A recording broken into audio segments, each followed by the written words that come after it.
Okay. All right, I'm live. Hello. Hi, everyone. Welcome to the stream. I'm Kel McDonald. I make comics you can read at kelmcdonald.com. And I'm Alina Pete. I make comics you can read at alinapete.com or at weregeek.com. And Hi everyone, my name is Jose Pimienta, and you can see some of my comics at josepimienta.com. And I also make comics and stuff. heck yes, comics. How are Yeah. both of y'all? Do I have audio? I think I have audio. Let me just double check. Somebody say something. Well, Hello. Hey, we're good. hello. I didn't have Hello, audio for like hello. the first bit of last stream. So I just wanted to make sure. Cool.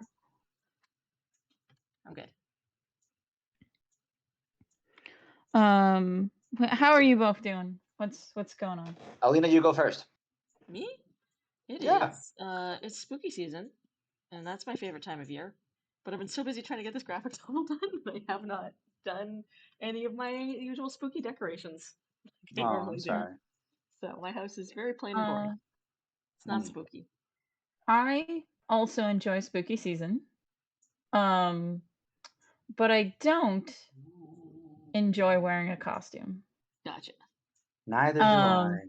I fucking love it. It's my favorite thing. I could wear a costume.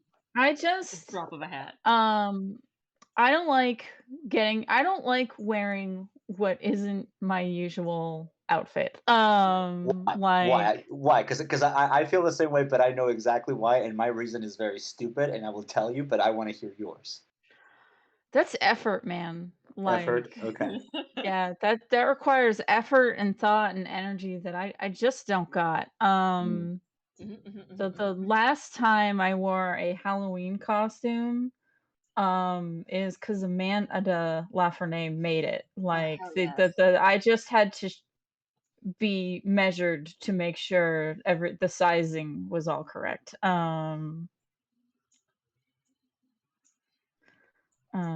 But Joe, why do you hate wearing costumes?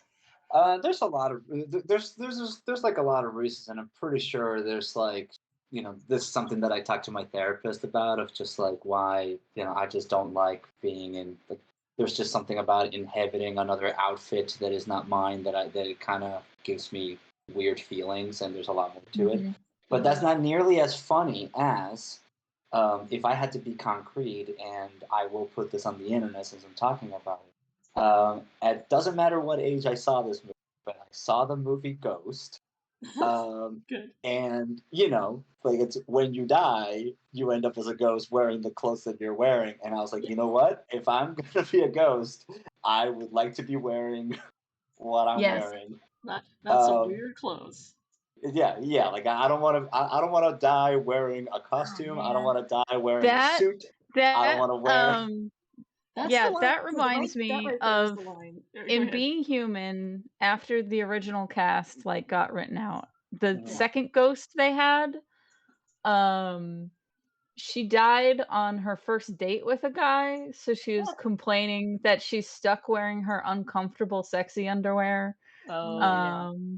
And so I just thought that's funny. I was like, yeah, that's fair. See, that there though is the difference between a cosplayer and a non-cosplayer. Is like I can't think of a single cosplayer who wouldn't be like fucking stoked to die in their cosplay career and then be stuck in it for all of eternity. They're like, listen, bitches, I spent so much time on this and so much money. I'm gonna wear it. Bruce. That also makes me think of the in Venture Brothers when Dr. Orpheus goes to the underworld and a guy dressed as in a Roman armor says that he was a member of Caesar's guard, and then the guy next to him goes, "Don't listen to him, he's a liar, he choked at a costume party." And he's like, what no, and he goes, "Yeah, why do you think you're in hell? It's because you're a liar." Also, like this is, I mean, this reason didn't come until way later in my life, but I stand by it. I'm pretty sure if I would have heard it at a young age, I would have definitely used it as my mantra. But do y'all know who the musician Laura Jane Grace is? Sounds No. familiar, but But I'm not sure. doesn't matter. She's a musician, but like but yeah, she very much is constantly wearing like a very similar outfit. And during an interview, she says that like, look, it's just my mode of operation. My common practice is never wear anything you're not comfortable spending a night in jail in. And I was like, you know what? That's Fair. yeah. I stand by that. So so um Whereas, like, like costumes are uncomfortable. Don't get me wrong. If someone doesn't like wearing yeah. costumes, I'm like, I Yeah, 100% right. totally We're all friends understand. here. Yeah, we're all I friends here. totally understand. But like, I fucking love wearing a costume. It's my favorite thing in Yeah. the See world. see, It's one for of the me, things I it's miss the about not effort doing of arts. putting together the costume. It's like, Oh, I I don't love got that time shit. for that. And I That's get really like, I'll like thrift store a bunch of stuff and be like, Mm. this is rad. I could turn this into a costume. What can I make out of this? Like that's my bread and butter right there. I love it. So how were you always like that? Have you always liked wearing costumes, or like was I it think just like so. something? Yeah. Yeah. Yeah, I think so. Like my mom has this little picture of me at like 4, because I think I was with my preschool friend, not even like a kindergarten friend, in Mm. like a unicorn costume that she made for me and that I helped on. She like taught me how to sew by letting me sew the horn onto this little unicorn costume, and I Mm. was just so happy to wear it, and I like wore it until it fell apart. Like she'd just come home and I'd be in the unicorn costume, just walking around the house. Nice. So like I've always Yeah. loved costumes. They're fun. You get to paint, do make believe. You can make Right. Well, it look like a so cool so thing. so that's another follow-up question that I had for you. I mean, like, do you prefer to wear costumes that you make yourself, or like, was that part of it, or was like, For no, not at all? me, Not.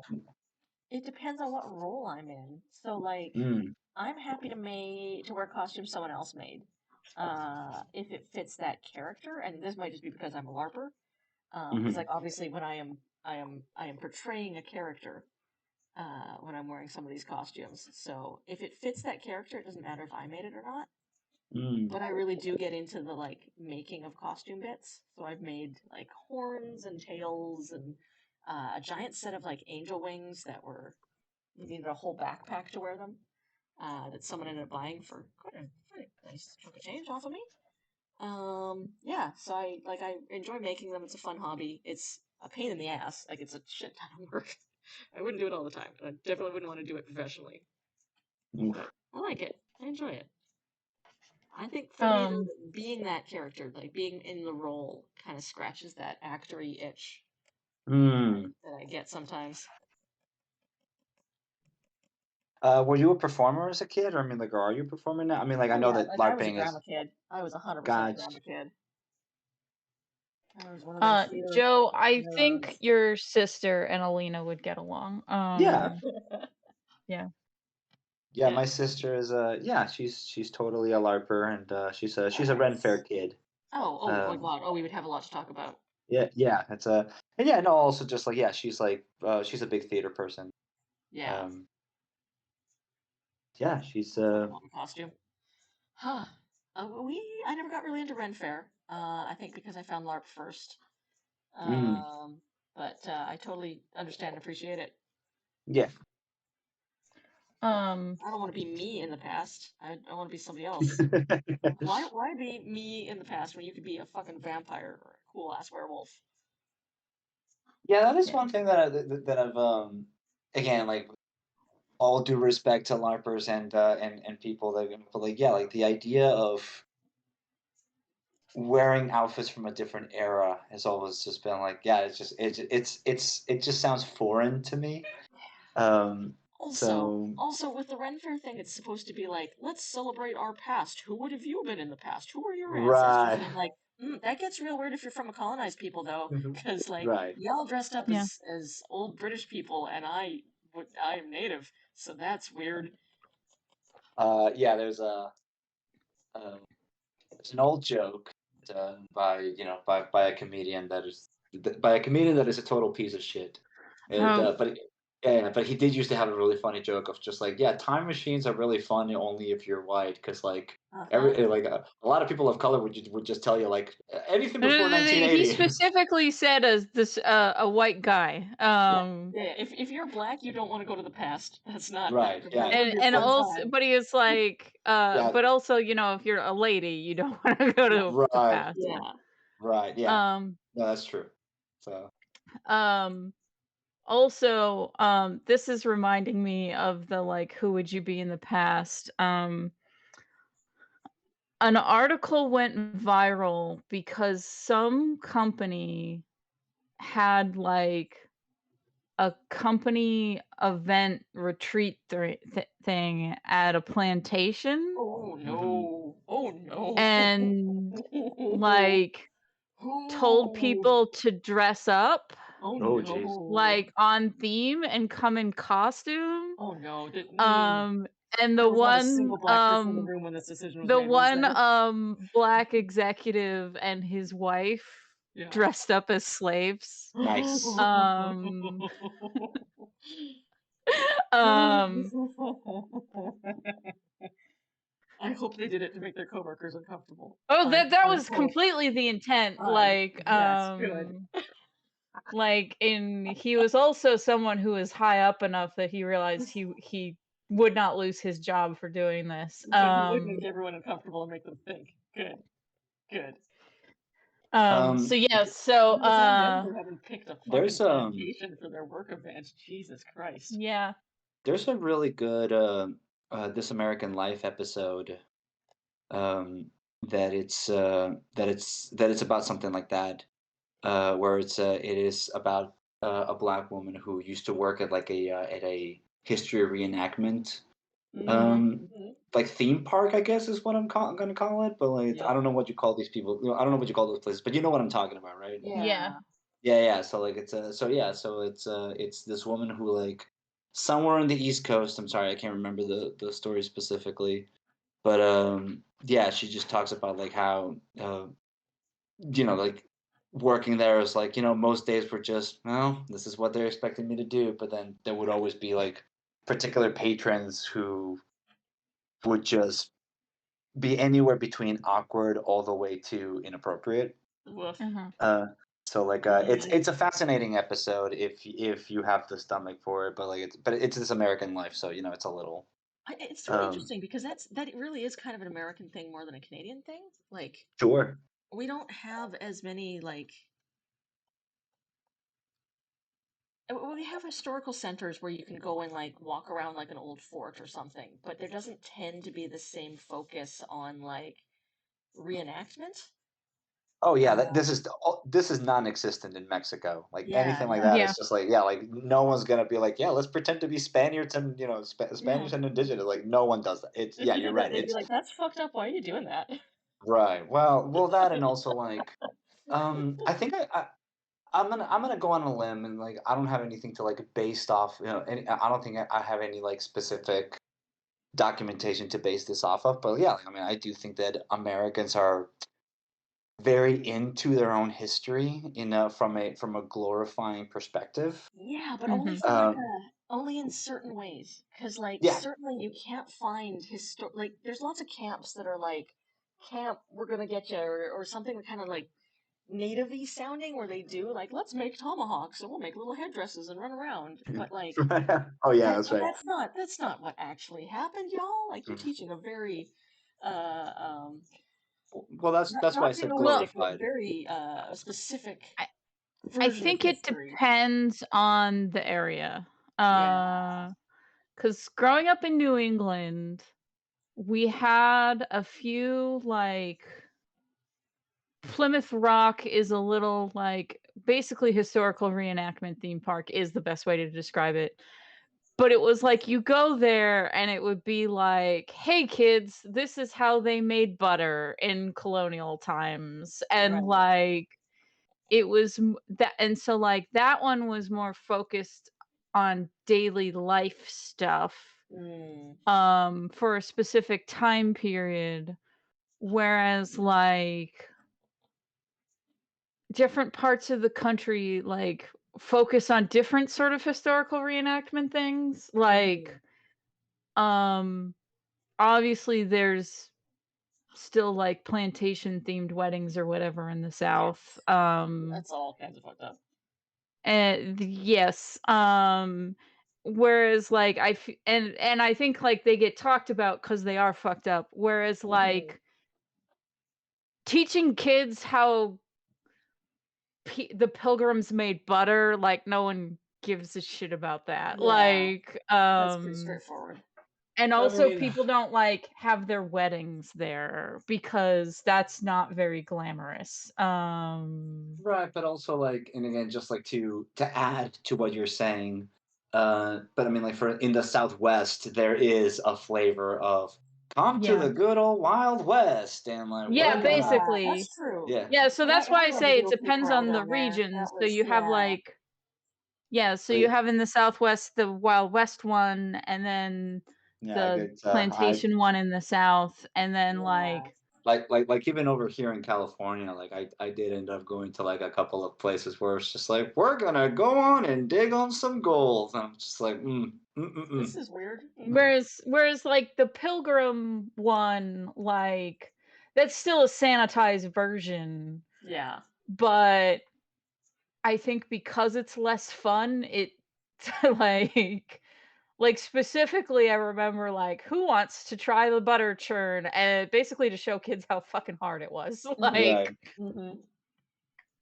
and I I'm sure remember. that you can probably find something similar in the Midwest, like this is how pioneers did shit, like, Yeah. but so yeah, so it just comes in like depending on the area, it's gonna be different yes, levels of fucked but up. To Alina's point, Yeah. like like that is less likely in Canada, and that is definitely Yeah, non-existent no, in it's Mexico. definitely Yeah. an American thing, it's just the flavor of it Yeah. is different wherever you Right. are in It's Because I America. mean, oh, like, and I look, we yeah. like Mexico will do a lot of things to like to try to increase its tourism. Like, like we have a lot of catacombs, and we have a lot of like, come Yes. look at this basilica, and come look at this museum, and come look at these things. But like even in Mexico City, the heart of Tenochtitlan, like if you want to look at indigenous people doing the dances, yeah, you go to the Zocalo and there are performers there doing it, but like they don't give you don't go to the pyramids and there's someone in a costume being like, and now we're traveling back in time to the Yes. times before the Spanish. Like that doesn't happen. And I That's think weird. that one of the reasons why that happens is just because of the relationship to history that the Americans have. Where like Yeah. Mhm. Americans do seem a little bit more interested in. That's why I use that word of like glorifying their history of overachievement or of Yes. achievement, if you want to call it that. Whereas in Mexico, there's just like a completely different understanding of like, we know who came over and did what to whom and how that all went down, and then suddenly this just became like a church and state, world for Conversation. like 300 years, and then like at some point someone complained and we set shit on fire, and Yeah. Yeah. Yeah. um so yeah, so like it's like the concept of manifest destiny is something that kind of had to be explained to me a little bit stronger once I was living here in the US, because like, That Oh, it's is such a a thing. uniquely American It's thing. such a thing. right, I mean, but not but entirely. There's a little bit of it in Canada, but I find it interesting how Canada will often take places that used to be kind of all about manifest destiny, or like here was a great British battle that was won decisively, and are now recontextualizing it and being like, yo, so actually this wasn't maybe as great as we thought it was, but we're still going to talk about it because it is wait, important to our history. So like yeah, Batoche, where the Real Rebellion took place, was initially sort of this like this was the site of the great defeat of the Métis Rebellion by the British or by the Canadian government. And here's what it was all about. And now it's like the rallying point for a lot of Métis people. Like they have like the mm, Back to Batoche days where they go and they have like this big Métis festival essentially. And it's like if you want to come learn about Métis culture, this is the time to come here and learn about it. And we'll Mhm. also teach you about like our role in the formation of Canada because it was considerable. And in fact, the new premier of Manitoba just was like, I'm going to say that Louis Riel, who started the Riel Rebellion, is actually the first premier of Manitoba. I'm putting in the works because he was so instrumental in forming what Manitoba is now. And Mm. making sure that the Métis people who lived there and who were farmers and landowners there actually got a lot of the rights that they still have, although Yeah, not as many as they and should. yeah, and also like again, just like there's also like a big difference of like the concept of pioneers who were under the perspective of manifest destiny and the concept of pioneers who are going to a new place in general. Yeah.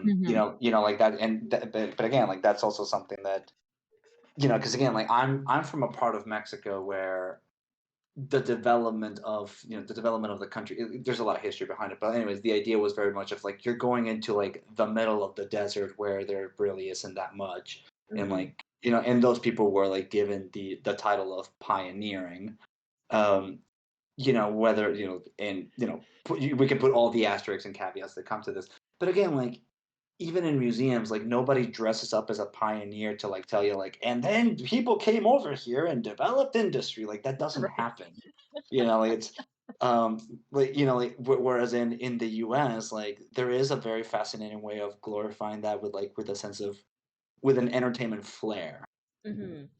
Like like I had never heard of the concept of like a history reenactment thing, and then I was just like, that's why. That's its own thing here. Yeah, like Interesting. that's it. Like, yeah, why? Like, Yeah. I mean, it's like It's interesting really because you. sometimes they can be good for teaching. Like there was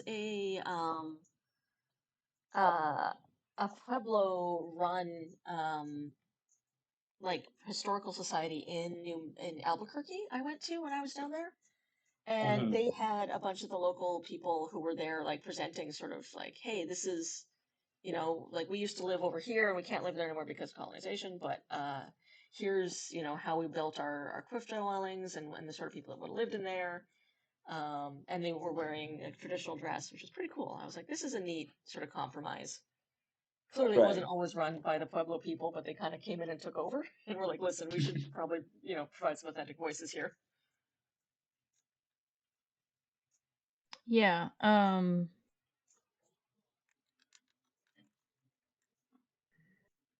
But yeah, so Man. it's. Yeah. But anyways, Mm. Red Fairs. Yeah, like Red Fairs always kind of gave it like, yeah, like we're not in Europe, and I don't think I'm like that interested in being in like during that time period. Like I don't know. Like I'm glad we have penicillin. Yeah, Like yeah, just.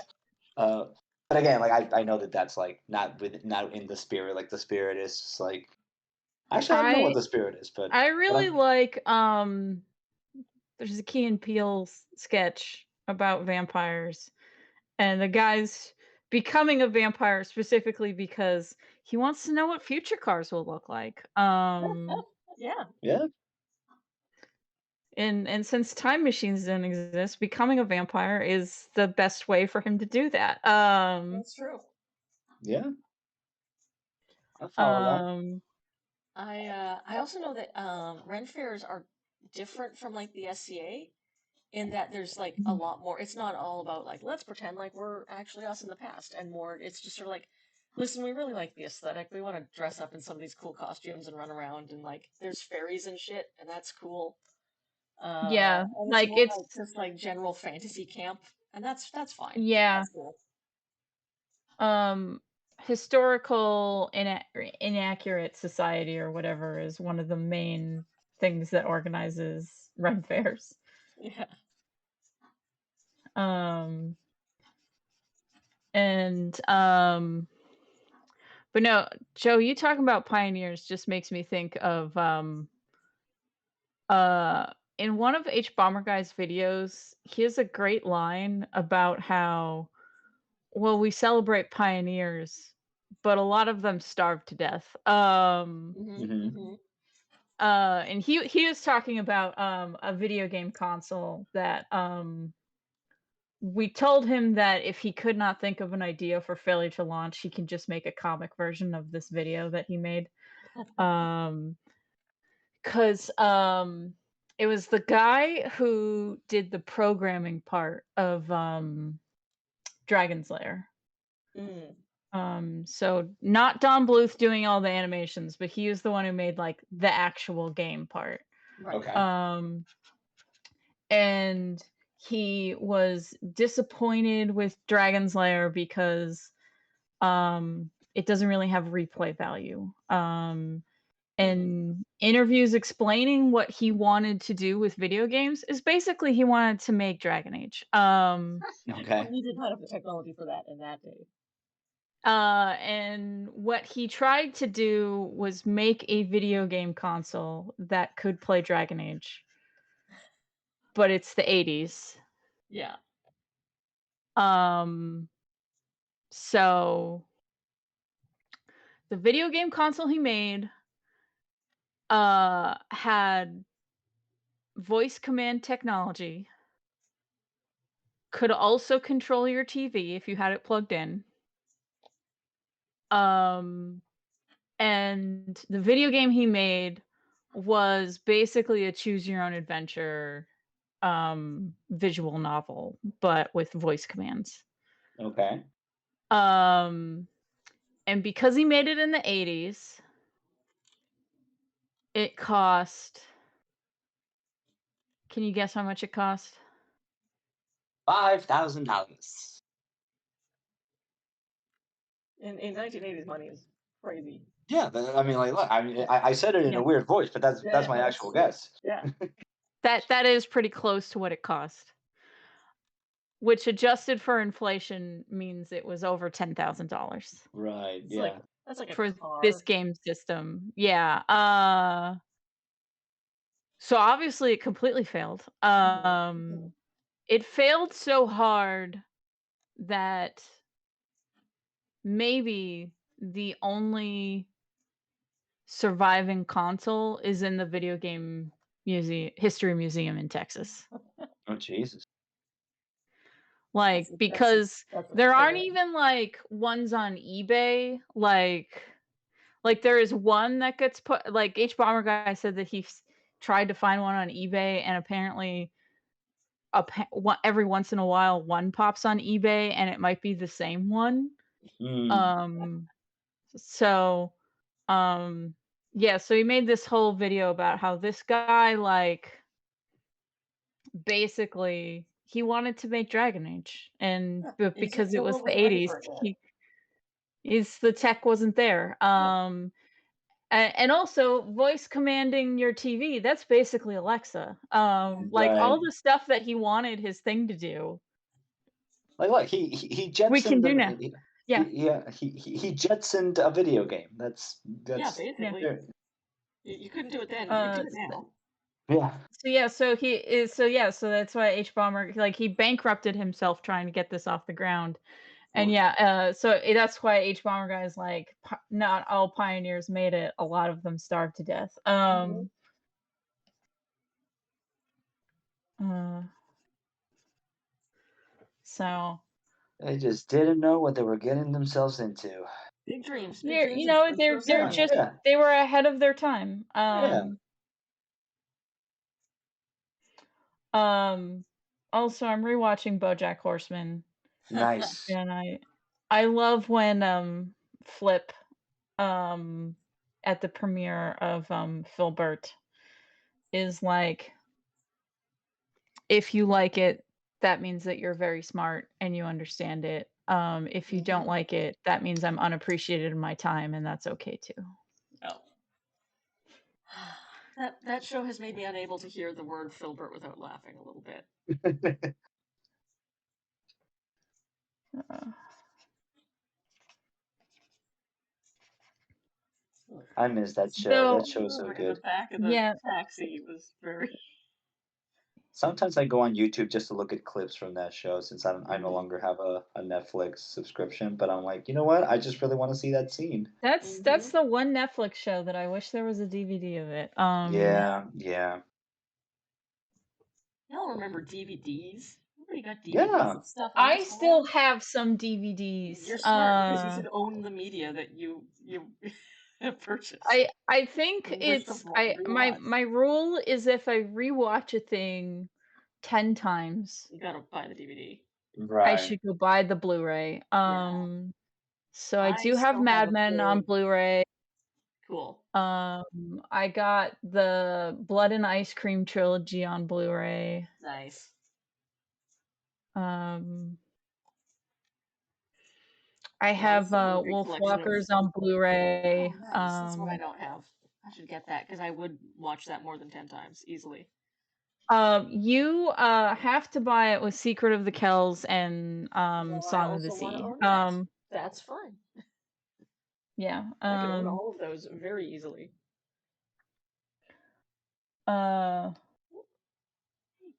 Come on, boys, night night. yeah, like that was part of their deal with Apple is that it has to be exclusive to Apple Right. Plus.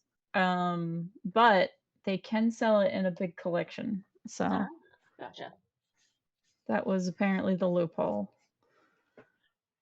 Hmm.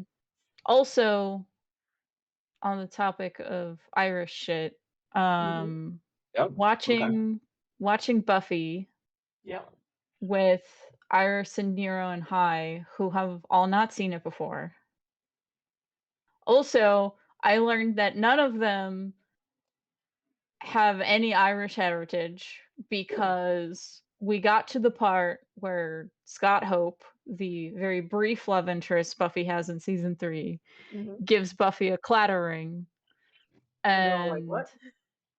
well, they were like, "Oh, does that mean that Angel got it at a shitty mall kiosk, like at Claire's, and this is a mass-produced shitty ring?" And I was like, No. "No, it is meaningful that it's like a Irish ring, and that's actually extremely common." And Night night, buddy.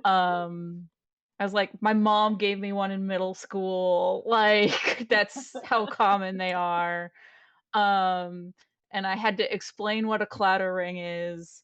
And I ended my explanation with, "So Angel gave Buffy that ring because he's Irish. Scott gave her that ring because he's culturally appropriative." Mm. Good.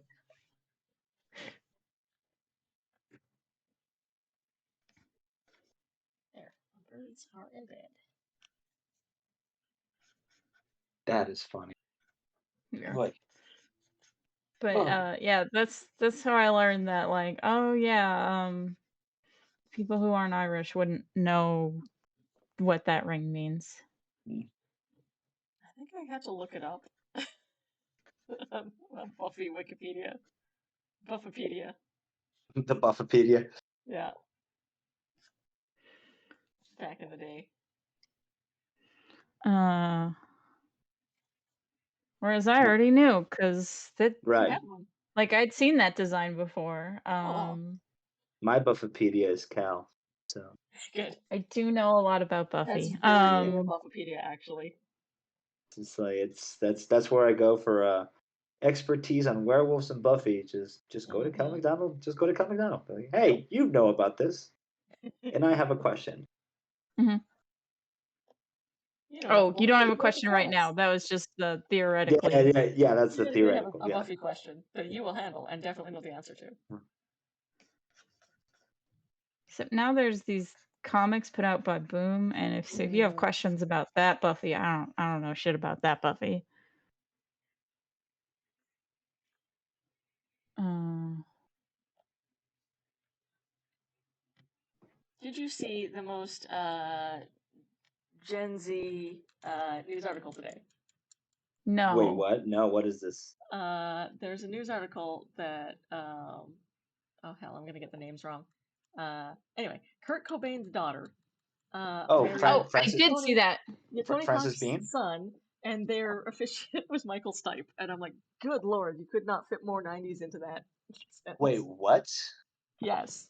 Yes, Kurt Cobain's daughter married Tony Hawk's son. And Michael Stipe was the officiant, which is just Yeah, that's the most amazing, '90s thing I've ever heard. That's right? hilarious.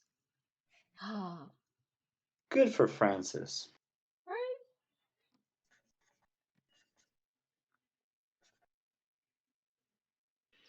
That's funny. Yeah.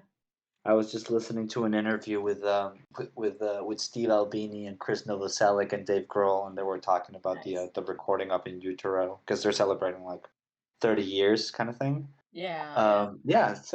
It's interesting stories those guys had to say, and no matter how many Kurt Cobain stories I've read, and no matter how many times I listen to Dave Grohl, it is always very fascinating just to hear like that kind of story of like, oh yeah, that was really weird even for you guys. Like it's Yeah. the 90s were a really Yeah, bizarre dark time. time. I love Dave Grohl's stories about it because he was like, no one gives a shit about the drummer. Like, I just got to Right, be like there to see all these amazing iconic rock moments, but like no one knew my face. right. I could walk down the street and it'd be fine. And then he had to become a lead singer. So, And he did. and he did. His autobiography is really good if you're Oh, it ever. is. It's super Oh, good. yeah, I liked it a lot. Yeah, me too. Also, it's just like, man, what a nice dude. Right? Like It's he's just super down to earth, kind of grounded, and I think that's how he survived the industry for so long. word, yeah. Have you seen the movie Studio 666? Yes. You did? Okay. How is it? Because I haven't seen it. I really want to see it, but It's it's not a good horror movie. It's just no. weird, silly fun. It's so worth watching. Like Okay. I'm so glad that Taylor was alive for that because like Yeah. it's them as friends just filming a goofy horror movie, and they're clearly having the time of their lives. Hal, do you have any idea what we're talking about? No, I have Oh, absolutely no clue what you're talking so about. so about a year and a half ago, the Foo Fighters put out this movie called Studio 666, and it's basically the plot is very simple. This Yeah. The Foo Fighters are trying to record a new album, and they go into this house to record it, and it turns out the house is haunted, and it takes over Dave Grohl, and Dave Grohl starts killing him. That's it. Like Yeah. that's Okay. now here's the thing: they are all playing themselves. Yes. Mhm. So like I'm not super excited to see non-actors play themselves because there's a reason why they're not actors. But from the trailer, it just kind of looked like, yeah, this is just them going in for goofs and just Hmm. having fun. And it looks very, very goofy and very It, horror comedy kind of it thing. is very goofy. It's they're not actors, but it's like watching some funny dudes in high school like make like Mm, a horror movie with their friends. It's got that gotcha. energy and it's really fun. It's really good. Great. Yeah, I definitely want to see it. Yeah, cool. No, that's and then yeah, also like Cal, the thing that Alina is alluding to is that I don't know if you know this, but like over almost 2 years now, Taylor Hawkins was the name of the drummer for the Foo Fighters, and he passed away from overdose. Yeah. Mhm. So like, and it was very very quickly right after the movie had just come out, or like the movie was about to come out. Yeah, I think it So hadn't come out yet. yeah, so like it's yeah, I mean the advertisements were there. Yeah. But they were advertising it, but like yeah, it's someone made a joke, joke, um, that I don't know how really it's, but it's yeah that it basically went. Dave Grohl was the drummer for a band and suffered the loss of losing his lead guitar, the lead guitarist singer. So he started his own band where he was the lead guitarist and singer, only to lose his drummer. Hmm. I was like, oof, Oh, oof. Yeah. Um, um, But yeah, so anyways, Tyler Hawkins, what a loss. R.I.P. dude. And like from Dave's autobiography, like him and Tyler were like best buds. Like Yeah, they were they were tight. they Like, were brothers. Like they were. It was a hell of a blow. did you see the documentary Back and Forth by any chance? No. It's really sweet. It's from 2011, and it's very good. It's basically the documentary of the Foo Fighters all the way until all the way till to the Wasting Light Oh yeah. album. It's very very good. I highly recommend it. Oh yeah. And yeah, Oh yeah. there is definitely a segment there where like um what just happened, they had just lost, they had just gotten rid of, they had just lost their other drummer, Yeah. so they were looking for a new drummer, and yeah, they ended up hanging out with Taylor, and Nate, the bass player, uh Dave Grohl is, was very much like a goofball kind of thing, and like as soon Hmm. as Dave Grohl and Tyler Hawkins met, and they became best buds, Nate just goes, "Oh no, I don't know if I can handle two of them. God damn it!" It's like, oh my god, this is gonna be a nightmare for me. Oh Which man, good. um, yeah, it's very sweet. But yeah, no, it's a good documentary. It's worth the watch. They get into a lot of like some of the bigger moments are just like the recording of the color and the shape Oh God, and yeah. the ramifications of that, and also just like all the growing pains of starting a band from a loss. Hmm. But yeah, no, it's really really good. I've told Kel before, but I don't have hero worship for a lot of celebrities. But there are a Hmm. few exceptions, and they are one of them. Like Yeah. I love the Foo Fighters. I love Tragically Hip, which are like the Canadian Foo Fighters, I guess. Mhm. And yeah, there's very few bands that I have that like obsessive fan feels about, but they are one of them. I'm Yeah. trying to think of celebrities that I have a lot of like hero worshipy feelings for. I don't think I have that many. Yeah, it's Uh, real rare for me. Like it's definitely an exception, no not the gods, rule. no masters. Mm. I mean, Uh, I'm pretty sure that I have some up there, and like especially when I like talk about them in terms of like my Lord and Savior so and so kind of thing. But that's Hmm. usually more for like a jokey way kind of thing. Yeah, yeah. mhm. But I have had moments of guying kind of thing. Like I think I told Kel this before, but like this last Comic Con, it just happened to be coincidental that I was at this panel, and it was in the San Diego Library, Mm. and the way that they set it up is that like on the top floor they had the panel, and right outside they had the signings. So I showed up for my panel, and I was listening to like the last minutes of the panel, but also coincidentally, the panel that had gone before was a panel with Gene Yang Oh yeah. and Raymond, yeah, and Raymond Telgemeier, and I was just like, Oh yeah. I'm never gonna get another chance to talk to these people. Yeah, So I yeah, did yeah. went up there and was like, hey, big fan of your work. Just gotta tell you, your works have been majorly influential. So like Yeah. it's all cool to see you later, but definitely walked out of there being like, yeah, that was definitely a moment of like, Yeah. geez, Yeah. um, Totally agree. I think when especially I do have big fan feels, it's got to be about comics people. right, yeah. I mean, Oh, especially see, with especially with someone like Gene Yang, because of Yeah. like those two books in particular. Yeah. So I was like, yeah, I'm gonna. And then for the longest time, especially during college, Bernie Wrightson was a really big one for me too. Mm. Um, uh, but yeah, but no yeah, gods, no masters. I worship no one.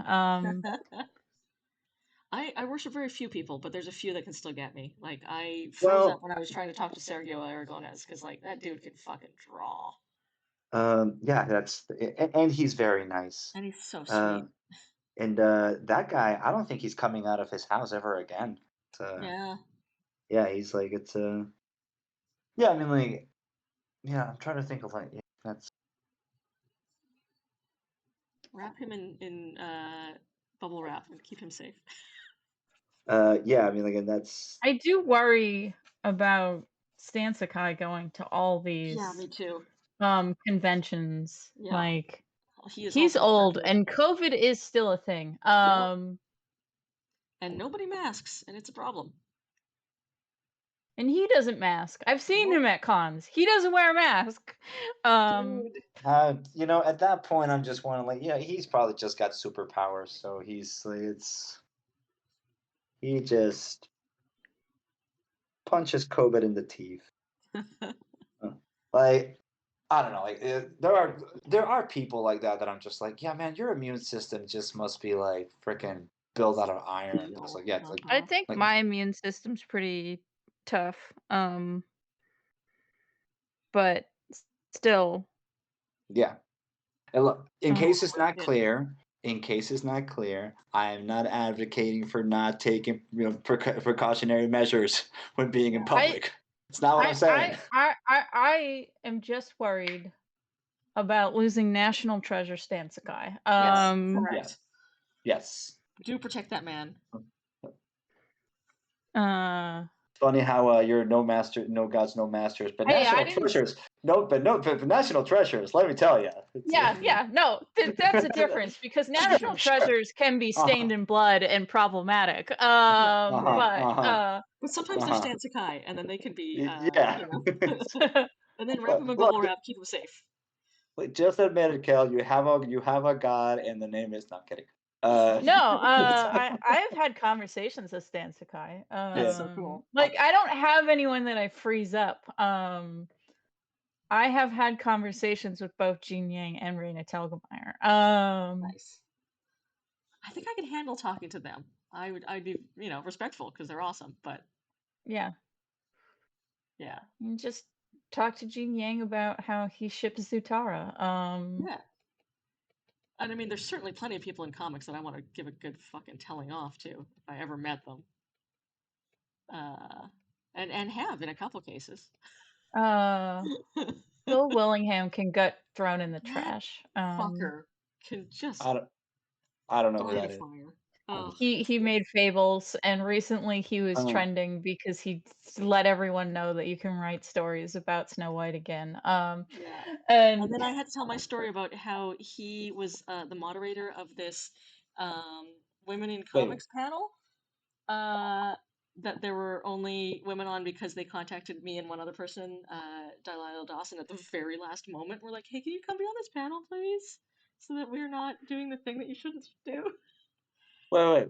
Why did he think? Why you can write stories about Snow White again? Okay, so he made Fables. Yeah. Okay. And he publicly announced that he was making Fables public domain. Yeah. Public domain. So you can write stories about the characters in Fables. Who are all fairy tale characters. So they're already all public domain. Right. So he just said something not smart, I guess, or like what's? Yeah. I mean, he but said, it's also he said a thing that he doesn't have the power to do. Yeah. Because it's like DC actually owns the trademark, not him. Like he was saying he was making Fables public domain because DC had been screwing him over when it came to like royalties and payment stuff. But like the reason why they can do that is because he doesn't have the right to put it in public domain. Yeah. And that version of the also those characters are all public domain anyway. So yeah, it's either that they are either public domain because they're all based on, you know, traditional fairy tales, or and this is what he was trying to say, is like the specific depictions of them, the way he draws them and writes them, are now public domain. And they were like, no, because we DC have the copyright to them. So yeah, it was a completely useless gesture that gave him a lot of goodwill. He also has a lot of shitty public political opinions. I see. Tea party kind of dude. Well, he's not invited to our cookout, so. Nope. And I'm sure I'm not invited to his. Yeah, but didn't he like talk over you during that Women in Comics panel? Absolutely, the entire time. Okay, so what? Joe, if you have not heard this story before, I've not. What is the please story? allow me to retell this. So it was the Women in Panels in Comics panel that me and Delilah Dawson got invited to at the very last minute because the con organizers were like, "Oh, we should not have a Women in Comics panel without any women on the panel." Right. You know, AFAB folks generally. So they got hold of us, and we showed up. And I already knew it was going to be a bad thing because there was a couple of other people there who were like, who had already been through a panel that Bill had been moderating, and were like, "Oof, I wish I could leave. You get out while you still can," basically. And I was like, "That bad, huh?" And they were like, "Oh, you have no idea." So like, I knew this wasn't going to be an easy panel, but then Bill basically started to derail any kind of productive conversation we might have, so that he could talk about how good he was at writing women. Oh. And we were like, okay, but like, oh boy. I don't know if you got very far in Fables, Joe. Not very. the fate of all of the women in Fables is Accurate. they get married, have babies, and let the men have Or adventures. they get murdered. One of the two. Or they get murdered. Yeah. Really? Or crazy and evil. Yes. There are three options for Yeah. women. Really? Yeah. Yes. Why? But Snow White has a bunch of babies and then stops having adventures, and it After becomes some more and more about non-con Bigby. sex that happened to her because of magic, and then just everyone's okay with that. Like there was full on a rape storyline that no one talks about. wait, Uh, what? and it was so that he could talk about his anti-abortion views because she was like, "Well, I may No, have no, been no. That magically that raped was by this Red. wolf." That was Red Rose, I think. No, that was Snow Snow White. White. Snow White had all the Oh. puppies because the wolf was under a spell, and Oh. they had sex Okay. when neither of them could consent to it. But Okay. then she was like, "I would absolutely never have an abortion. How dare you even say something about it? Oh God, And the then worst thing you could like ever do." and then there was a weird things about Israel and Oh God, Palestine in the yeah, comic, he's like, "I'm gonna do like Arabian not Tales." not like people reading into it being like this is a metaphor. It's No, like the this is characters totally turn to the camera and go, "Yes, just like Israel." Like Wow. yep, Oh my. yeah. So anyway, so this Oh panel my. is happening, and he's like derailing it to talk about how cool he is at writing women, and then we were all like, and then he like started talking about, and also like, if I can write women, then I can also write minorities, and we were like, the fuck you can, fuck off, Mhm. buddy. And he's like, but I've gotten so much good press about it. We're like, no, you sure haven't. Uh, and there was a Whew. point there during the whole thing where I like fully was like, listen, because he was trying to deny the fact that there is that white privilege exists. Basically, like it was this kind of conversations, and I was like, Oh boy. mhm. listen, buddy, you can't. I'm sure you have no idea who I am, but I am native, and I live with this every fucking day. So because I'm a light skinned native person, I get white privilege. Because my sister will get followed when we go into stores, but I will not, and I will get deferential treatment. So, like, you can't fucking pull the wool over my eyes and say it doesn't exist. This is a lived experience for me. And, like, the audience was like, woo, yeah. And, like, this is one of my greatest regrets of my career. Is there was a moment there where I knew the audience was with me, and I was gonna, like, be like, actually, I don't think we need a moderator for this panel. You're excused, thank you. And just send him on his Oof. way. And I did not because I was like, I would like to work in this industry. Right. And I just like chickened out. But Well, I but definitely should have no. kicked his ass out of that room. It would have like I've never gonna work for Image. Well, that and He also doesn't work like, for Image. He works for DC. That's true. I'm never gonna work for DC either. So like it wouldn't have made a difference. well, that and also like, I also wouldn't refer to that as a moment of chickening out. I mean, like Yeah. that's because like, I mean, yes, that sounds like a badass thing to say, and it would have been a badass thing to say.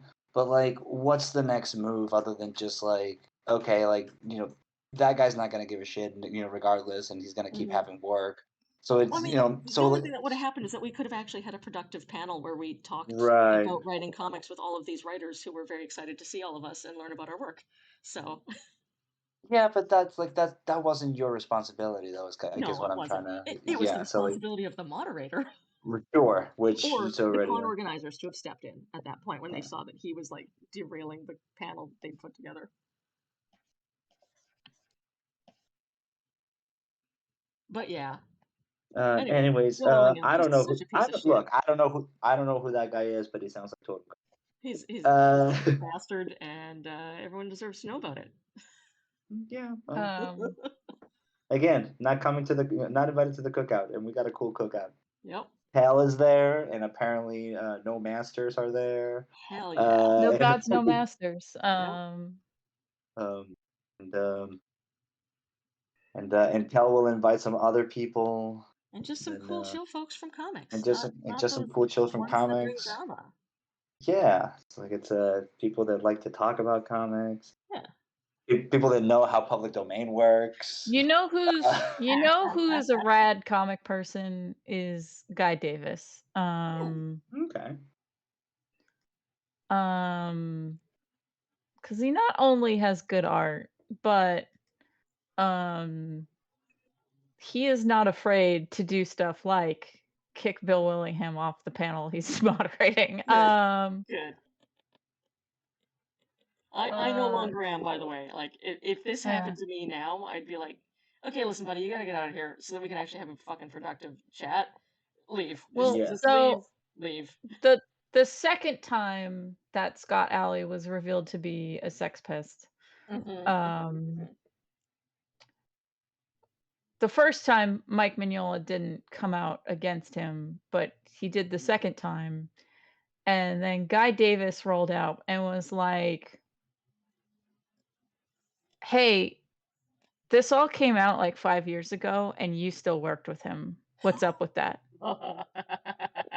And was basically like, now that you know that one of the victims is a person that you care about, now you're condemning him. Like that. And Guy Davis's longest running thing in comics was a run on BPRD. Right. Right.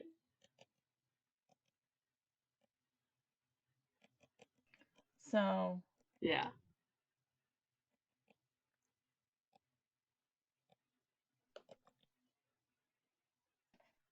Admirable. That sounds fucking admirable. yeah, Guy Davis is rad. Yeah. I would have a beer with that guy. He draws cool monsters. Hell yeah. He designed the temple for the crystal gems in Steven Universe. Oh shit, that's a cool design. Yeah, he hasn't done comics in a while because he's moved on to like concept art. Yeah. Because it pays better. Yeah. Works Via with good Del margins. Toro a lot. Nice. Works with whom? Del Toro a lot. Oh, okay. So he's making rad shit. I'm gonna tone down her hands. I gave her a lot of frostbite on her hands, but I think it's supposed to be on her feet instead. So I am entering what I am calling in my head the foot fetish chapter of this book. Nice. Because Please go on. literally I like every page has one close up of the main character's feet. And it's because they're talking about like trying to help her frostbite. But like I have to draw so many feet in this chapter. Just a close up of a foot every page. If very, you need very, an very, very hot feet.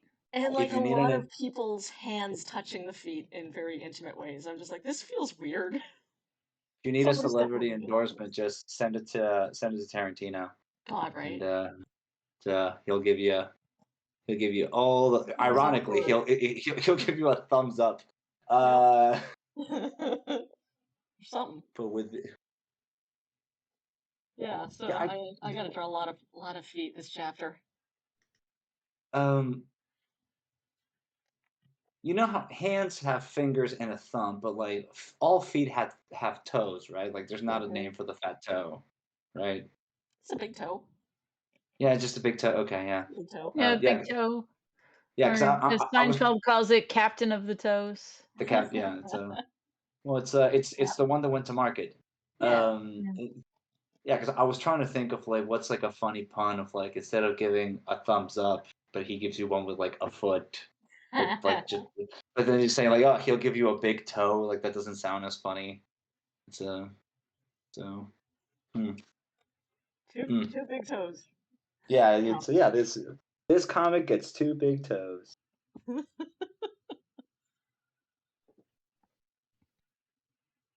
I'll keep workshopping that joke. Let me see. I think this is the last page of this chapter. Yeah, here we go. Okay, just for the chat. Here's the next page's foot fetish panel. It's Yeah. just some nasty. I had to look up so many nasty ass pictures of like extreme frostbite and then try to put it into a Oof. comics page. It's so gross. I'm sorry, everybody. No, yeah, it's nothing to apologize for. Share I get to share the draw pictures. this for the next, 12 pages. I'll share it with you Oof. guys. Um. Uh. Tell me more. Last year I watched the show Hacks. um, which is about a young comedy writer gets hired to write new material for a sort of washed up older lady comedy writer. Mm. Um, and what's funny is so like one of the older lady's regular gigs is hosting like shopping network like stuff. Yeah. And so she needs jokes for that. And one of the and Ooh. in an effort to update this older lady's jokes, but still have them like sound like they come from her. One is oh, you end up this using this pedicure machine will end you up on WikiFeet. Mm. And the old lady's like, "What's WikiFeet?" Do not Google And that. she's like, well, then the assistant has to be like, "All right, so you know how some dude are into feet, Yeah. like, it's just the Wikipedia of celebrities' feet." And she's like, "Am I on there?" And her assistant, without missing a beat, goes, "Yes." Yes, correct. Um, I just think, like, that's funny that having to explain to the old lady, like, what WikiFeet is, and she's like, "Okay, that's funny, we'll use it." Like, Good. "Buy There's like this pedicure thing and you're sure to end up on WikiFeet." watching CBC with my grandma last Christmas, and there was a thing about furries, and she was like, "You go to those furry shows, right? What is? Please explain furries to me." And I was like, "Oh, grandma, this is Us. good. Whew, do you have something stronger to drink? Because let's get into this. I'm perfectly happy to talk with you about furries, but like I'm gonna need something first."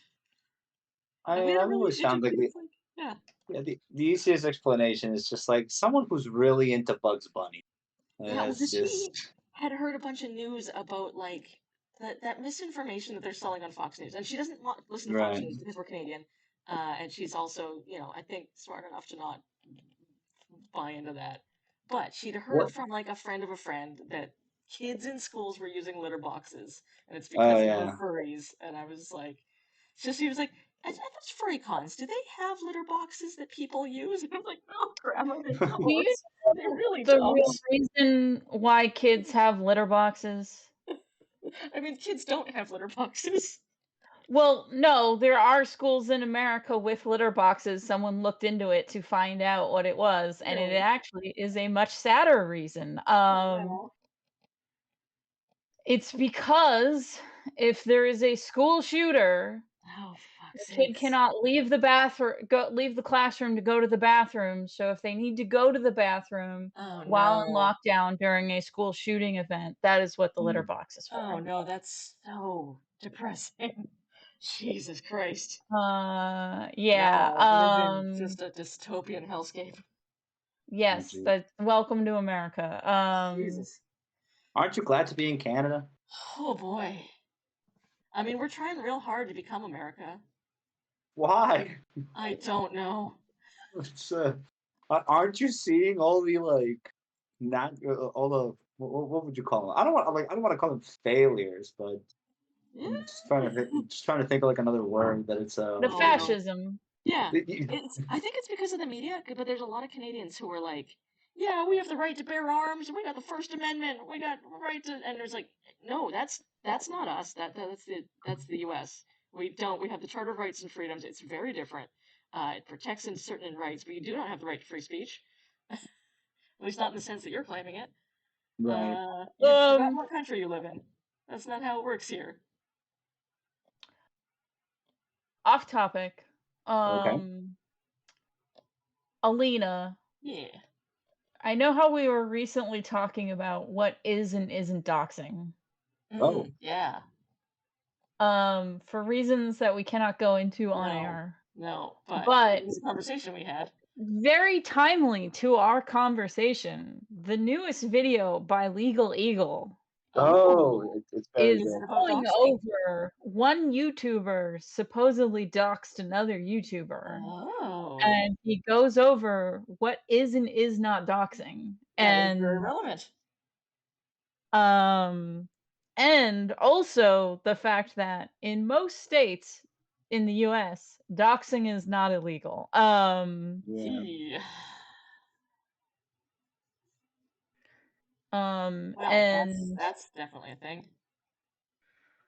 because and then the one state where it is illegal, it would be very hard to prove that That anyone someone had done, yeah, broke the law. right, Because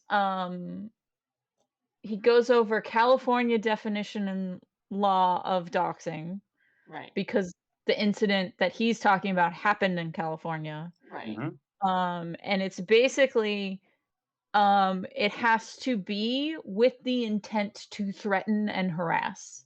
Oh, Right. and that's Um, so hard. That's impossible to prove in most Yeah. cases. yeah, yeah. Huh. Um, cause basically what happened is two big YouTubers were having a fight, Yeah. and then one found out that they were filming a thing only a couple of minutes away from where the other lived. Oh shit.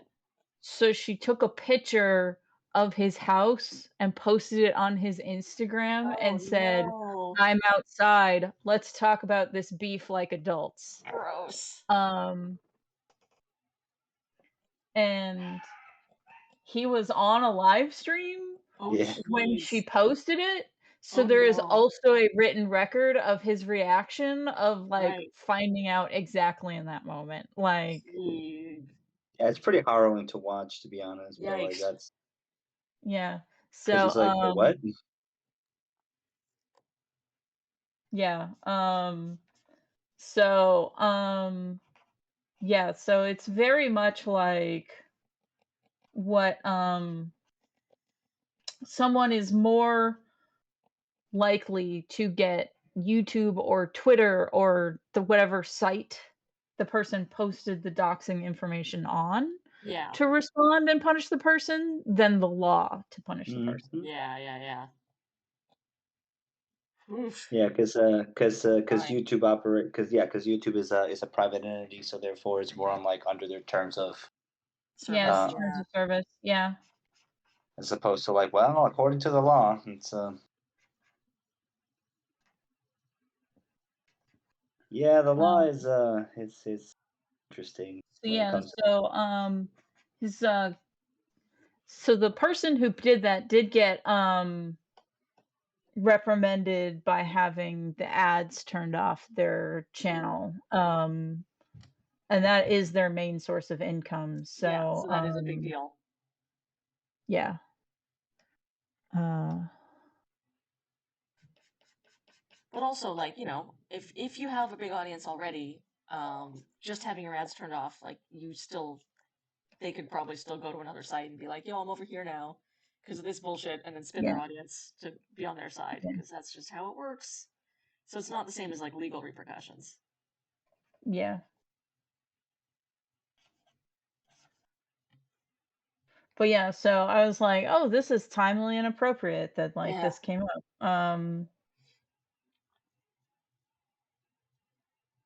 So Oof. All right, this one's almost done. Next on to the I foot page. I appreciate Legal Eagle explaining all this Mhm. complicated shit. yeah. I was listening to a bunch of podcasts about AI this week. Oh, how did that go? It's interesting. I'm doing it for research because I've been writing this YA cyberpunk for like a year and a half now, and I had to take a break to as this graphic novel ramps up. But I'm nearing the point of my final draft being done, editing, and then getting into a second draft. And so I just want to make sure that like my AI is still gonna work, which is why I was doing this research. Because I'm like, I don't Hmm. have time to work on it right now, but I can be listening to these podcasts and thinking about it.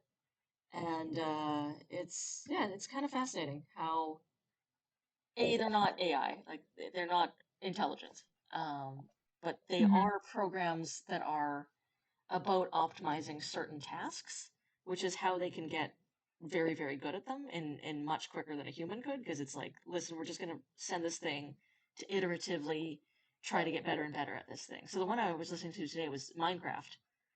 Mhm. And so they were just like, we've taught this learning model how to play Minecraft. It knows what to do when it comes up to a tree. So you could like drop it on a Minecraft map, and it would immediately know I need to go and get like wood and stone and start making axes, and then I need to have shelter at night or a sword so I can fight these monsters. Because it's got these pathways that have been developed where it's like, okay, well, I get a negative outcome if I die, and the more stuff I have in my inventory, I get a more positive score, and it's trying to optimize for that positive score. So Mhm. it just gets very good at playing Minecraft, but it doesn't know that it's playing Minecraft. It's just trying to get that score go high. Line goes up is all it's Line trying to go up, do. yeah. Yeah. Um, so they're like, well, the real danger here is that people anthropomorphize AIs all the time, and they're like, it's thinking, it's the best player, it's better than human player. And it's like, it's not doing anything. It's just a series of matrices of numbers that have the win condition set to line goes up, basically. And then this Mhm. series of parameters that tells it how the line goes up and what is considered up. And then it just optimizes for that. So they're like, it's not thinking, it's not intelligent, but it means that getting really good at a task means that we can do interesting things with it that people aren't thinking about yet. Like, there was a microbiology thing where they were having them solve these protein folding problems that couldn't be solved by humans before because they would just take too much math and raw computing power. And they're like, hey, look, this is the thing computers are good at. Why don't we let the computer do it? And guess what? It was good at it because that's what computers do. Right. So they're like, yeah, I think a lot of people outside of the programming sphere of things are getting AI capabilities really wrong because what we're using it for to try and be like a human intelligence like us is not what computers are good at. But they can be very good at things that we are not. And we need to think of them more that way. Mm. Yeah. Um, there's a YouTuber I like, Hello Future Me, and he did a big video about AI, Hmm. um, pros and cons, with the caveat that like the pros of AI are ones that like no one who is fighting for AI ever really bring up. Like the Hmm. actual pros, they're all like shitheads that seem to hate art are the ones defending AI. Yeah. And he's like, so here's like the actual pros, but like we would need to like fix the problems. Like Hmm. a thing that he brings up is AI's trained on stolen artwork, Yes. and it's just because the people making these AIs think they'll get away with it. Basically, yeah. And he, 'cause and he's like, and it is possible and isn't that expensive to only train it on stuff you have permission with Hmm. because one of the main art AI engines has a music AI engine that they made too, which is only trained on stuff that is free, that is like permission or Right. like public domain. And the reason why the difference is because they know they can't win against the music industry, Yes. but Yeah. they can work against they think they can win against the illustration industry. Yep. Because Right. Um, we don't have any money. so so it's like anyone talking about, oh no, it would be too hard or too impractical to only use public domain We could do stuff it. to train things. It's like that's not true. Yeah. Like But they've also, done it already. Yeah. just adding to that conversation. I mean, like, 'cause I remember seeing that video, and I can't remember the chronology of this, but it was Mhm. around the same time that they were having other conversations when they were making up where they are coming up with AIs that can emulate specific musicians based on their existing catalog. Mm. Yes. And because of that, that is also why you have a lot of musicians that are currently just selling their catalog to their record label. It's basically them just being like, Oh. look, it's very possible that in the future there's going to be audiences that do not give a fuck who the musician is, just as long as they have like their lo-fi backbeats or whatever. Yeah, yeah, yeah. So this is your moment to like you can just, buy in early, sell your catalog for whatever millions of dollars to the record label and just give it to them, and then the record label will put that into their AI. So that way, if you like, let's just name a musician, if you like Justin Timberlake, then the record label will be making their own AI with music that sounds like the voice of Justin Timberlake, with Oh music that is man. in the style of Justin Timberlake based That's on so his voice and based on dangerous and his beats and exploitive his though. productions. Hmm? That's so dangerous and exploitive though, because it's like, well, you could make Oh money yeah, right now, but then we own your entire catalog forever. yeah, no, absolutely, no, Like you're what? you're No, absolutely right. Yeah, don't it's do that. absolutely, but it's also like it's also very much of like the that is something that I have been hearing a lot of people that like that I'm going to say drinking the Kool-Aid just Hmm. because I have like a bit of a, like I am working on the chips on my shoulder about this. Yeah. Mhm. But yeah, like that is something that I have heard a lot of people that are on the defense of AI, like as I said, drinking the Kool-Aid, that are like, well, if you buy in early, meaning if you buy in now, Yeah. then you're like buying into it, and therefore you can start working out like what are royalties going to look like, what are like if anyone is starts making AI art based on what you've already sold, based on your style or whatever, that's basically like royalties, and therefore you're kind of living off of it. So like, isn't that a smart move? To which I repulse. No. Yeah, Mhm. but that is one of the arguments that a lot of people are throwing in. So like again, I'm just piggybacking on what Kel Yeah. said, because like Yeah, yeah, like so this guy, he was saying the pros of AI mhm. are all things that aren't the capitalist shithead mindset. Right. So because I remember early when the AI thing came up, I was talking to Joe and I's friend Bones about this, Oh yeah. and um I said to Bones, like, this conversation wouldn't matter if we lived in a non-capitalist society. Yeah. If we had Mhm. UBI, this we would not be having this conversation. Yeah, Right. because and I gave the example of in Star Trek, Hmm. when they go into the holodeck and tell the holodeck to make a Sherlock Holmes mystery for Data, Yeah. So um, he can practice that kung fu is then. AI generating a Yes. Sherlock Holmes style story. Um, and um, that is technically AI art. Hmm. Absolutely. Um, and I was like, so in the future, I was like, so Bones, if you lived in Star Trek world, if someone asked a holodeck to make a program based on one of your half demon, half angel stories or something, Hmm. like, would you be opposed to that? Um, and Bones was like, no. And it's like, but if they were selling it to other people, That would be the problem. Yeah. yes. Right. Yeah, so it's like the capitalism is the problem. Like, Yeah. Right. It's because Yeah, I we mean, like, rely granted, on there our are work to be able to eat and have a roof over our heads, and so people yeah, stealing it so is if directly we stealing all those things if from yeah, us. so it's like if we had um our own sort of thing, then like that would be it would basically be like, okay, so then the problems of AI get smaller. Hmm. There are still problems, but there are less of them once you remove capitalism from the equation. Yeah. Um, so, um, because then the problems of AI become deep fake Yeah. stuff Yeah. Which right. are and also a fraud. problem and going to be increasingly a problem.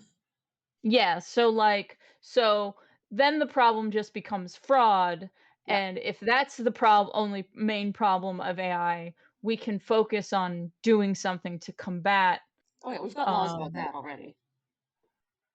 right, but how do you prove that something is a deep fake or Yeah. whatever? So we have laws that we can adapt to that, and that's the easiest ways that we can, or the quickest ways that we can respond to it. It's coming up with new Yeah, laws that are rough, but yeah, there's I know already that. laws about like that, so shouldn't be too bad. Yeah, I'm pretty sure that Kelly and I have already talked about this. So I don't want to like, and also like, yeah, like the same train of thought. But I also remember having similar conversations with other friends, also like on the music front. That like, I think this was 2 or 3 years ago when an AI generated song won the Eurovision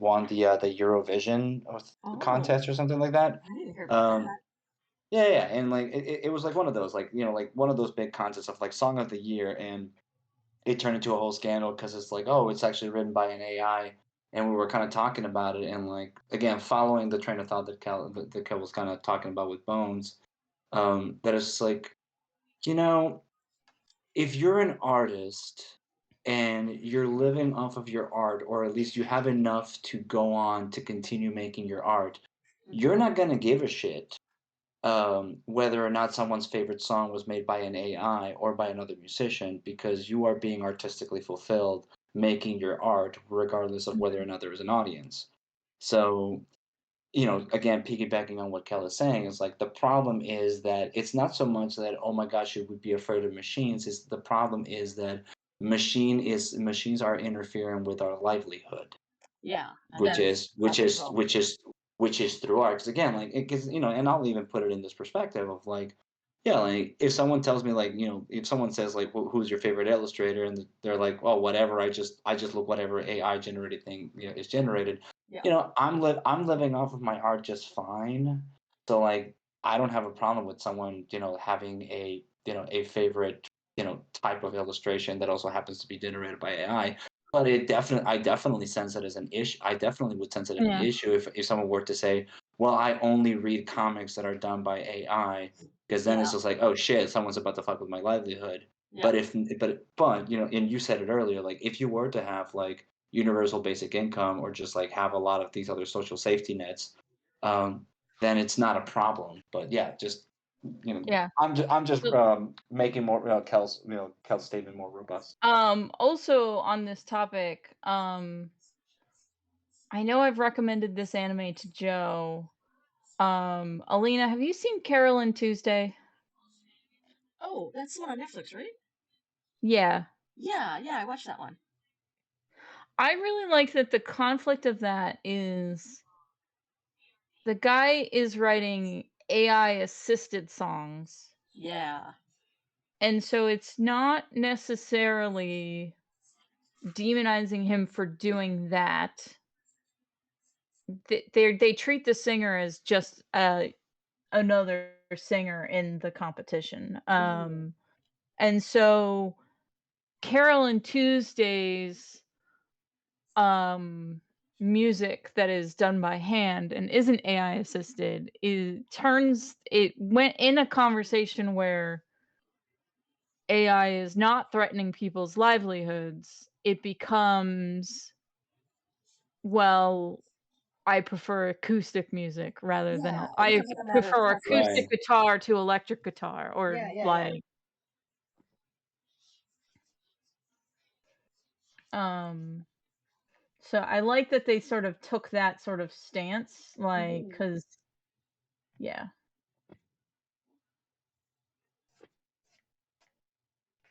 We did it. We solved it. Capitalism? That'd be amazing. There-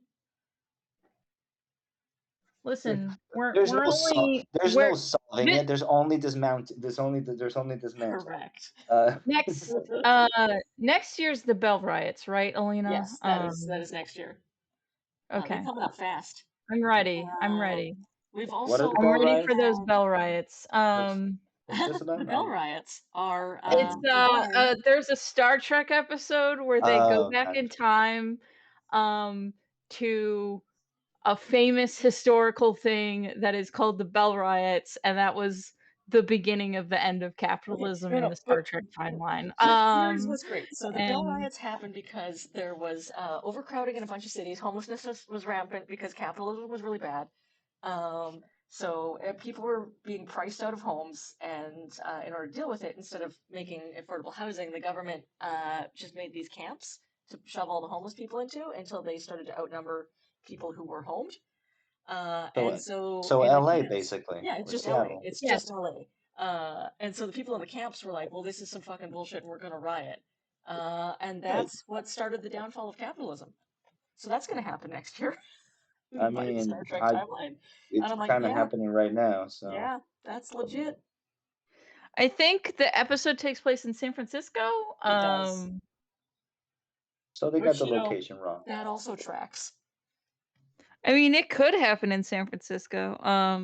I'd throw my money more at either New York Yeah. or LA. Well, it was Like, basically Yeah. like it San Francisco, happening. San Francisco made sense definitely back in the 60s or the Yeah. 70s. For But sure. Well, no, this is in DS9, so this was predicted in the 90s. okay, And I mean, even then, it was like, yeah, no, we know where this is going. right. Yeah, so I just looked it up, San Francisco. Yeah. Uh, and I like I was talking to Blue about that episode. 'Cause in the episode, Joe, one of the people that went back in time is a character who has spots on her because she's an alien, Yeah. but she otherwise looks human. And so when in back in time, someone assumes that the spots are tattoos. Yeah. Um, and a thing that they predicted accurately is that tattoos would become more common and might even become a sign of someone having a lot of money because tattoos are expensive. Mm-hmm. Mm. So like they assume that she's wealthy She got um so many tats. because she got so many tattoos. And so like she gets separated from the rest of the group and kind of because she has tattoos and also because she looks like a white lady, Yeah. she gets more help than the other two characters. Um, Because she's clearly be- wealthy. That's yes. funny because that's where I drop my suspense of disbelief because like tattoos will never become a segment like maybe the type of tattoos like it's I mean, but they like kind yeah of are, though. Like, Well, they there's are more definitely, common now. yeah, they're more common they are now. more And, like, but they are not a sign of wealth like like this a is little like bit. Not like extreme wealth, but like you got to be pretty no. wealthy to drop. If somebody's got a sleeve tattoo, that's 10 grand worth of I mean, tattoos at least. I'm gonna get more pushback on that just because, like, um, in any community, you will find people with tattoos. It's just like the quality of Yeah. tattoo and maybe the safety of tattoos is Mm-hmm. definitely like yeah, you may be onto something of like yeah, if depending on the quality of the tattoo or like the aesthetic, but like no, like Yeah. yeah, I mean, like, look as at think someone about who it. Like, if you have a bunch of like just assorted tattoos down your arm, that does not be not a moniker of wealth. But like, if you have no, like it's a no, I mean like full arm tattoo, like especially with a lot of black work, like I said, like that's at least $10,000 worth of tattoo just on your arm. I mean, I see what you're saying, but like the reason why I push back on that is just because, and again, like not that I'm like, as someone who hangs out or who has hung out with like tattoo artists, Mm-hmm. and who hangs out at like different, like homeless encampments and shit like that. Yeah. Tattoos are everywhere, and like Yeah. tattoos, like of all kinds of tattoos, all the way from like, what do they call it? Like the ones that you make with like a guitar string and just like black and white ink, Oh yeah. all the way to like people will barter tattoos of just like, yeah, I'll do this Yeah. tattoo on you if you do this tattoo on me. That is super common. Well, there's So also like like, a white lady Instagram tattoo thing where it's just like, I'm gonna show off A, how sexy I am because that's gonna get me the clicks. But B, like, look at I went to this like super exclusive tattoo parlor and look at this thing I oh got yeah, from this like yeah, no, famous tattoo I don't. artist. Yeah, yeah, no, I definitely don't debate that. Like that's Yeah. you're definitely correct on that. If like there are like boutique-esque or like a bougie tattoo parlors, There's some devil absolutely. bougie tattoo Yeah, parlors. yeah, yeah, absolutely, absolutely. But I would never believe that tattoos become a sign of wealth just because like even homeless people will get tattoos just for the sake of getting a tattoo, and like they will give anything in exchange for a tattoo, kind of a thing. Like all the way from like yeah, like we'll just poke it with like with a pen and a needle and a needle from Yeah, yeah. sewing, all the way to like hey, I got some food. I'll give you half of my sandwich if you tattoo this on me. Like it's gonna Yeah. look shitty. I don't care. Like I it's just a want a tattoo. It's cool. yeah, so like so that is one like that is like yeah, I don't buy that one. Like, everything else I totally buy. It's just like yeah, like face tattoos with like that kind of color and kind of like yeah, that makes sense. But tattoos themselves, like no. I would Um, assume that she was a furry, and I was like, oh, you got like a whole jaguar thing going on? Cool. right. Cool. Yeah, I mean, like, I can't remember whom I was talking to about this, but like, I was telling someone that it's just like unfortunately, we like anyone who anyone who is in the who's in the business of doing artist commerce has to eventually come to grips with the fact that like a very long time ago, um, merchants and or business people figured out that no matter what, art will prevail and people Hmm. will do whatever it takes to keep creating art, including putting themselves at being taken advantage of.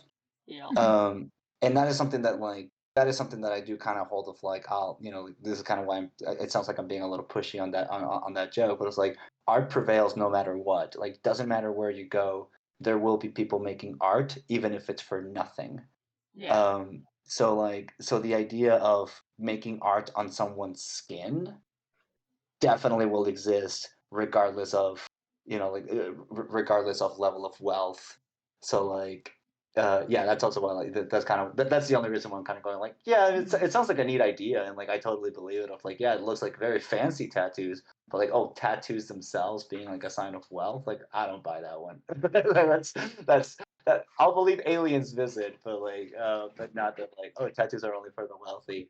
Like that Well, I I didn't mean say only for, like, they just assume, like, rich lady with a nice body at the white lady with a nice body tattoo, Yeah, right. that's there's like is wealthy. if like Lululemon's versus just sweatpants. Right, yeah, yeah, I see Yeah, that. it's also the type of tattoo they're mistaking her, Yeah. spots for. Like, oh, Amazonian line work. Cool, cool. You must have been traveling. Yeah. Post college? Cool. Right. Um, I also like, Alina, how they lampshaded that Cisco had to take over the role of the guy that started them, Yes. because it's, uh basically, Joe, it's one of the Ferengi characters, the guys with the big ears, is looking into Earth history, and he comes across the Bell riots, and he goes, "Hey, doesn't this guy look like Captain Cisco?" And he shows it to his uncle, and his uncle looks at it and goes, "All humans look the same."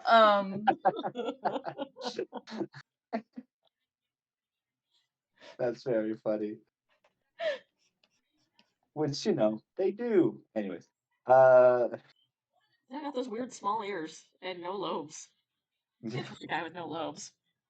That's why they got rid of capitalism. Aw. They don't have the lobes for business. Yeah. I don't have I have attached earlobe. Oh, I Um, mean like head lobes. The Ferengi have these like great Oh. big forehead lobes. yeah. But they're Oh like, yeah, yeah, yeah, that's big right. lobes are sexy. Gotta have them lobes. Um, Alina, did I tell you about the Lower Decks episode where they go to Ferenginar? No, that sounds very fun. Um, the one character gets stuck watching TV in his hotel room, and one of the shows is called Landlord Cops. Oh jeez. Um, Good. That sounds like the worst combination. I think I was telling you earlier do you I was telling you about a while back. I was telling you about this movie called Dancer in the Dark, um, which is very good but very depressing. Anyways, the antagonist of the movie is is the main character's landlord, who also happens to be a cop. And as a teenager, like I didn't really like register that. It's just like, but yeah, now as an adult, like, oof, no, yeah, that's the worst. Yep. That's the worst kind of Double person. whammy. This That's a double whammy of like, yeah, that's the worst person this can be. Because, um, but no, yeah, landlord. Um, Jesus. I the for a while I was reading along with this site that was doing a Mad Men rewatch, or like the guy writing the articles was watching it for the first time, and there's a big discussion going on episode by episode. And during the last season, one of the funniest comments is, yeah, Dawn like falls and spirals into alcoholism and self-destruction, but no one has a bigger downfall slash dark path to go down than Peggy becoming a landlord. Oof, Oh God, that was like oof. that's yeah. That was like when I was Oof. watching Breaking Bad.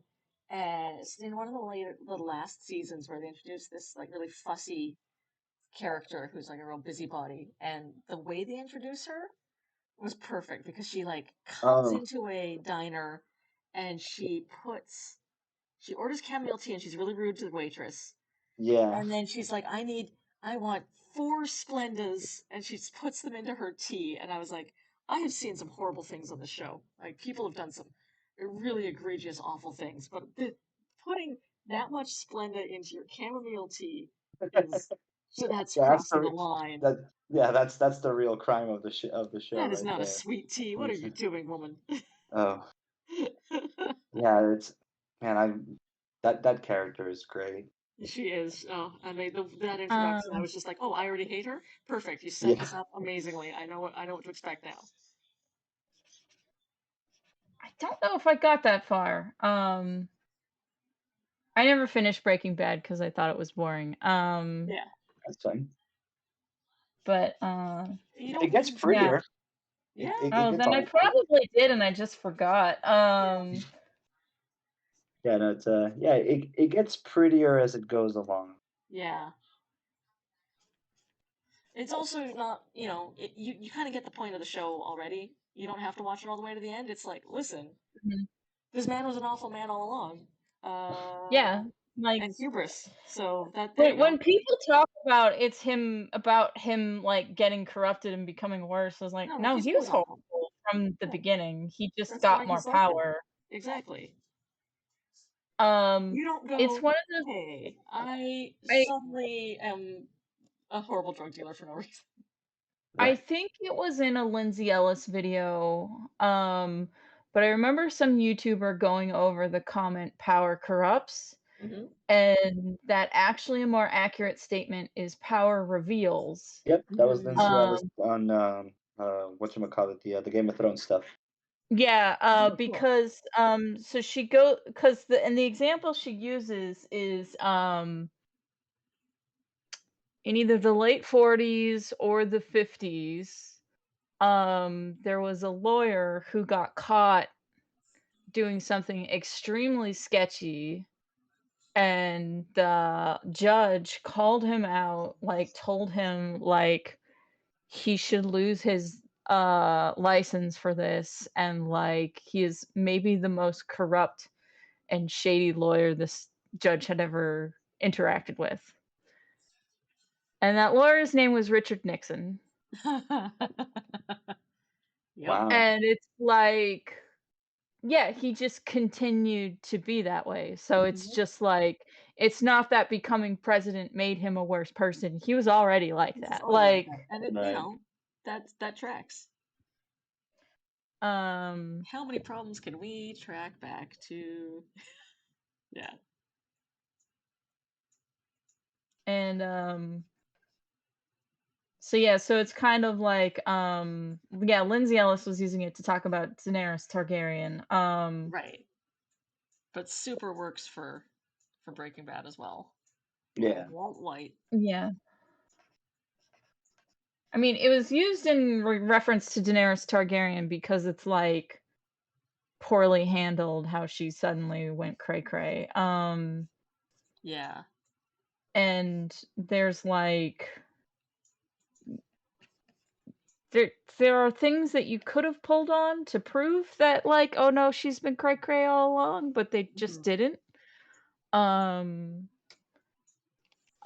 the thing I always point out to people is if they wanted to lean into no, she's always been like that. We were just cheering her on because she was the main character of her when she told the story. Yeah. Is the fact that in the first season she burns a lady alive. Yep. Um, because that lady did not treat her like a hero. It's the lady that she interrupts getting sexually assaulted. Um, and the lady rightly points out, like, okay, yeah, so you saved me from that sexual assault, but that had already happened. I had already been sexually assaulted by multiple guys before you showed up. Mhm. Um, so you just interrupted The most recent. the rape train.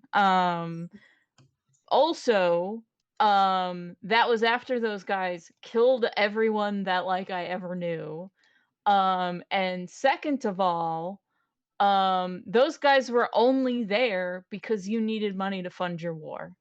Yeah. Um, and Daenerys then burns her alive, For daring and to not fall on her knees and thank her. so basically, if someone wanted to argue, yeah, Daenerys has always reacted badly when people don't greet her as a liberator, Yeah. they could have easily drawn that parallel between that and her actions in the end. But instead, in all the interviews, they're like, oh, yeah, because, she didn't react when her brother was killed. And it's like, her brother that abused her entire life? Yeah, and she was very Like, happy that he was gone. like, yeah, so it's like it's kind of okay that she didn't really react when her abuser was killed. Yeah. Like, but It would have been weird if she had. if her competent writers could have uh tied it to killing that lady at the beginning rather than like bringing up her abusive brother. Mhm. But guys that ran the Game of Thrones show were not competent. Well, and some of it was already there with George R.R. trying to be clever and put all of the tropes on their head. Well, I think that the things tie into one, the guys running the show weren't very competent, but two, they cut out a character that I think is probably important to Daenerys getting that type of ending. Mm. Um, because in the books, there's another Targaryen that gets to Westeros before her. Oh, gotcha. So in the show, it's her versus Cersei, but Cersei has been an awful ruler and Yeah. blew up the equivalent of their world's Vatican. So Mhm. like Cersei is basically a supervillain at that point. Like it would be hard to fuck up the PR like of defeating Cersei. Like but in the books, this other Targaryen beats her to it and is a boy. Right. So when Daenerys is going to get to Westeros in the books, if those books ever come out, which they probably won't, um, what's going to happen is she's not going to face off against Cersei. She's going to face off against a nephew.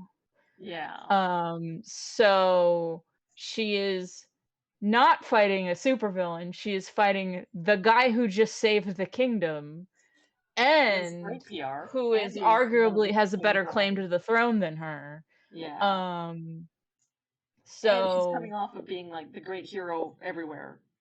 And now she has to come yes. to Westeros and they're like, who the hell are you? We don't give a shit. Yeah, well like your nephew is the hero, not you. Yeah. And so yeah, so I think that is actually key to her getting the bad guy ending. Hmm.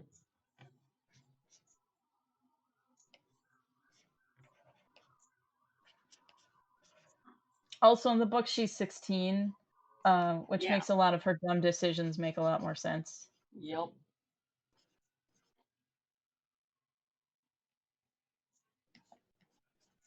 She's just really horny in the books. Good for her.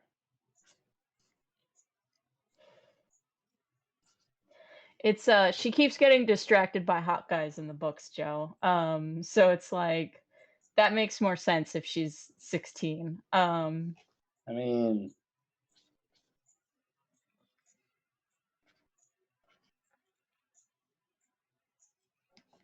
I can respect that.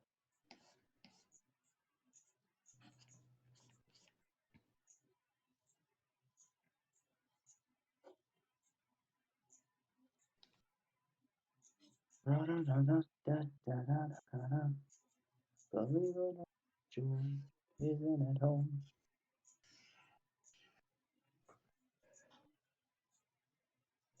Also, the guy that posts Game of Thrones wacky theories on his YouTube, his newest video is called George R. Martin Steals and Tolkien Created. And I Ooh. really want to like jump into like, all Oh right, yeah. what I want to hear this. Uh-huh.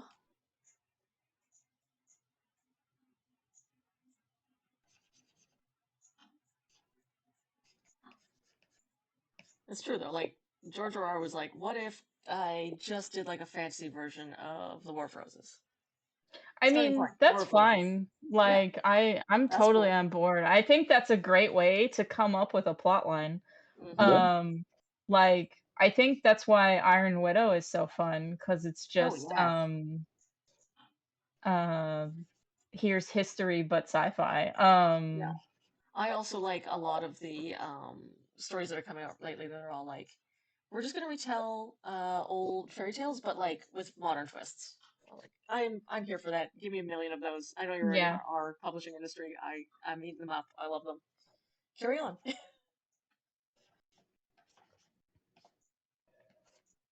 I'm reading one currently that's like a space, like a sci-fi version of a bunch of different princess fairy tales, and they've all started to team up Mhm. now. So it's like Snow White and Rapunzel and uh, um, Red Riding Hood. It's very fun. It's I think we've already talked about this, but like it's this is why I will always feel that like man, what a missed opportunity when like that Alan Moore book Lost Girls came out. You know, and this Hmm. is like God, I can't remember what year was this. This is like early 2000s or whatever. And I It saw was the while we were advertisement in college, so that means it came out between 2005 and 2009. somewhere like that. Um, Yeah, yeah. So like yeah. it's a so and I remember just seeing the pitch about it. I was like, oh, these three girls are just like hanging out and talking. Man, I would love to hear that. That sounds like a great comic.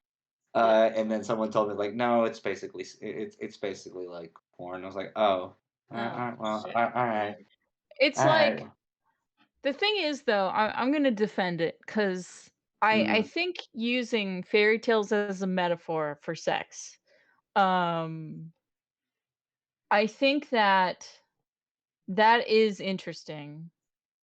Um, and like even if you're not on board, that's at least a unique take, rather than, blank but edgy. Yeah. Yeah. and that's the Because thing of oh, go ahead. I did read it, and I really liked the Wizard of Oz bit, Mm, because the Wizard of Oz bit is basically Dorothy is trying to find the right sexual partner. Huh. Um, so, the Scarecrow is a guy who doesn't know what he's doing Yeah. because he doesn't have a brain. Um, then the Tin Man is too mechanical. in what he's doing. Hmm. And then the Cowardly Lion is a guy that's like catcalling her, but when Yes. she's like, "All right, let's do it," he gets scared and backs off. Um, and then the wizard Knows is what a he's doing. guy that actually knows like foreplay and shit. Like Hmm. Hmm. Hmm. he knows tricks. That is all well and good. I think it's Yeah. just more of like I would have preferred it had it like because even from that stance, like I would have just preferred it if it would have been for all ages as opposed to for mature content. Is really what I'm getting at. Mm. So you Um, wanted a different book. oh yeah, yeah, absolutely, yeah. No, like and also like I haven't like, I've only flipped through it. Like I haven't read the whole Yeah. thing. And I'm not against it, but it's just more of like, yeah, no, you're absolutely right. Like I wanted a different Like book where like it's I these three girls just talking to each other. and So I think well, so this is the thing is like it's three adult women talking about how they first experienced sex. right. Um, What is it called? Lost Lost Girls. Girls. Lost Girls. Huh. Cool. So Dorothy's is the best part. Um, Wendy is obviously gets into child molestation territory. Mm-hmm. And I don't really remember Alice's all that much. So I forget what happens in hers, but I think it was a lot of drugs is what happened in hers. Which is maybe why I found the Alice one the least interesting because Alice in Wonderland drugs is too obvious. Right. Yeah. Probably like Um, 5 different things called Lost Girls. well, if you do Lost Girls by Alan Moore, Right. Oh, Yeah. okay, that makes sense. More likely to Oh, find also it. it's Alan Moore. Okay, that makes sense. yeah. Um, because I remember talking to someone about Alan Moore's writing and like the difference between him and a lot of the other people that got praised in the 80s. And I was like, Alan Moore, even though I'm not always on board, it's at least I feel like he has something to say, even if I don't care for what he has to say. I feel like it's at least him trying to like have a purpose or do push something Yeah, he's rather analytical. than He's yeah, he's ana- rather he's ana- he's analytical, which is what yeah, which he rather than like edgy for the sake of edgy, he's trying to make a point. right.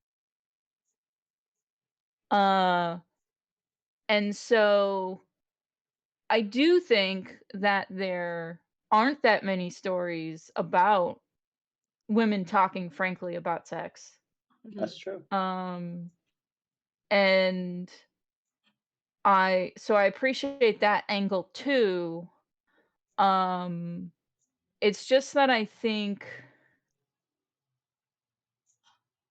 like only one out of the 3 really like I thought was a fun read. That is a 33% approval. Yeah. Um and if it had been all ages, I don't know what the point of it would be. Like, Them hanging out. It's just a cool hang. They're just Uh, chatting. Just it's talks. just chatting. No, I mean, it really depends on like what you want like what the conversation would have ended up being about. I mean, yeah.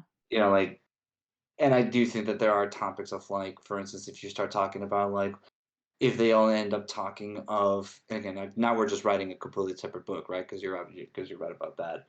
Um, the coming of age element of like what it comes into having to be taken someone completely different, or what are the systems that you face, because I mean like there are different elements of like maybe not so much with Alice in Wonderland but with both Dorothy and Wendy, like there are moments when they are stepping against established powers, um, Mhm.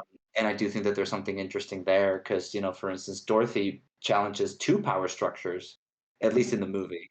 where like one of them is challenging what everyone's afraid of the Wicked Witch of the West, but she also dismantles the illusion of the wizard.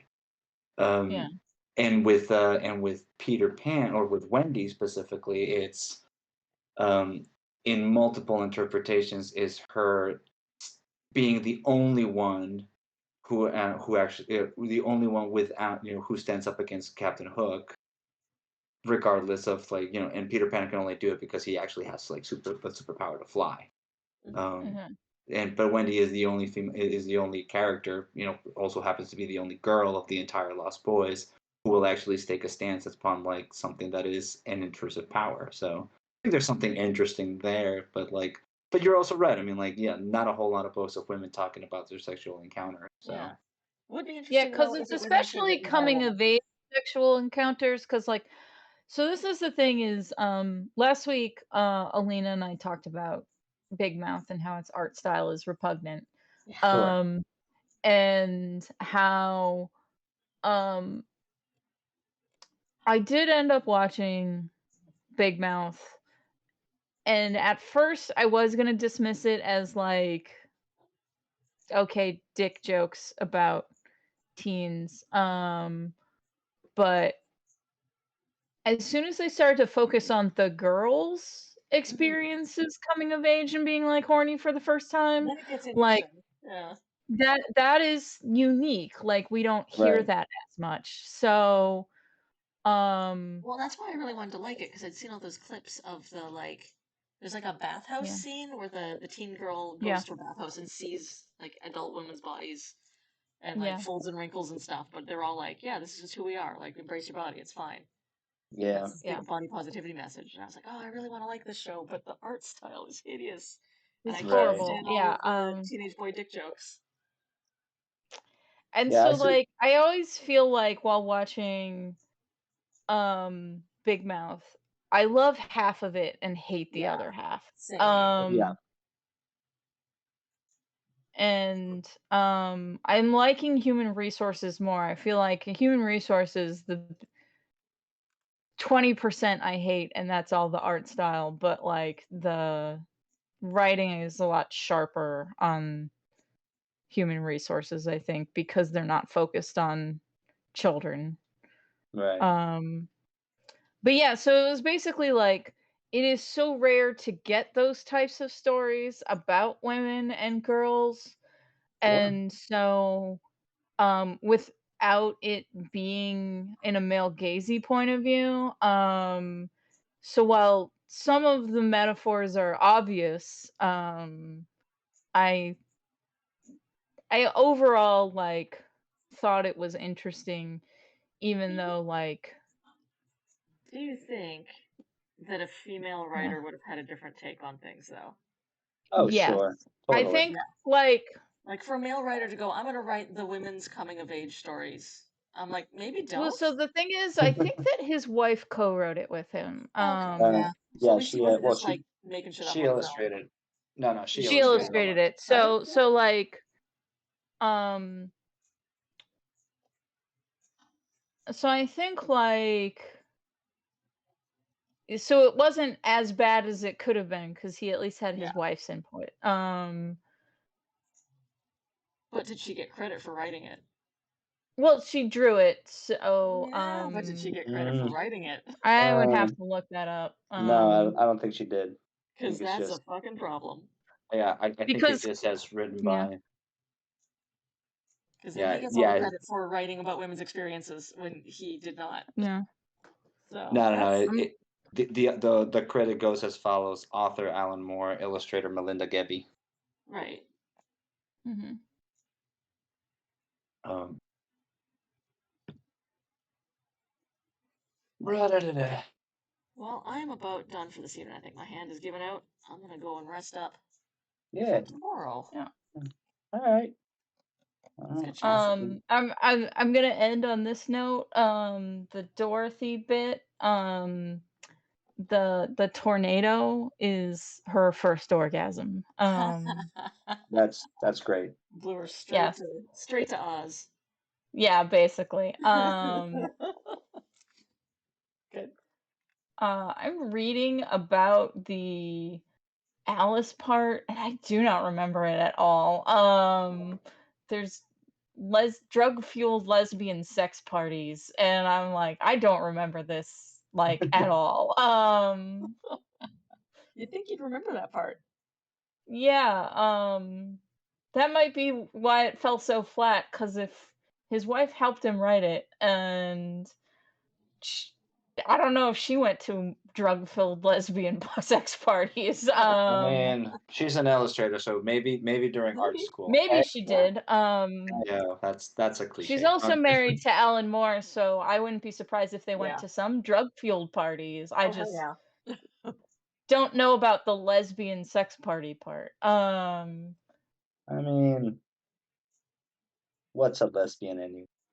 Uh, Anyway, thanks everyone for watching. We'll catch y'all later. We'll yeah, catch you next week. have a Have a good one. Thanks, everyone. Bye.